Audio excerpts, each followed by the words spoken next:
કરજણ તાલુકાના દેથાણ નજીક આવેલા NH-48 હાઈવે પર મંગળવારે વહેલી સવારે ગંભીર માર્ગ અકસ્માત સર્જાતા એક વ્યક્તિનું મોત નીપજ્યું હતું, જ્યારે અન્ય એક વ્યક્તિને ઈજાગ્રસ્ત હાલતમાં સારવાર માટે ખસેડવામાં આવ્યો હતો.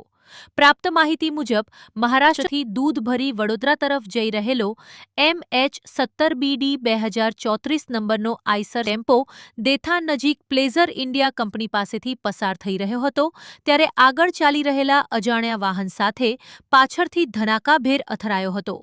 અકસ્માતની અસર એટલી ગંભીર હતી કે ટેમ્પોનો આગળનો ભાગ કચ્ચરઘાણ થઈ ગયો હતો અને ડ્રાઈવર તેમજ કંડક્ટર કેબિનમાં ફસાઈ ગયા હતા. ઘટનાની જાણ થતાં કરજણ ફાયર વિભાગની ટીમ તાત્કાલિક સ્થળ પર પહોંચી હતી. ફાયર કર્મીઓએ હાઇડ્રોલિક કટર સહિતના સાધનોની મદદથી ટેમ્પોના પતરા કાપી અંદાજે 1.5 કલાકની ભારે જહેમત બાદ બંનેને બહાર કાઢ્યા હતા.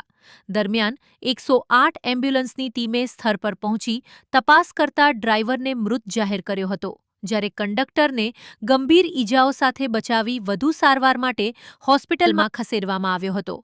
અકસ્માતમાં કરજણ ફાયર વિભાગની ઝડપી અને સમયસરની કામગીરીને કારણે કંડક્ટરનો જીવ બચાવવામાં સફળતા મળી હોવાનું જાણવા મળ્યું છે. બનાવ અંગે પોલીસે ગુનો નોંધી વધુ તપાસ હાથ ધરી છે.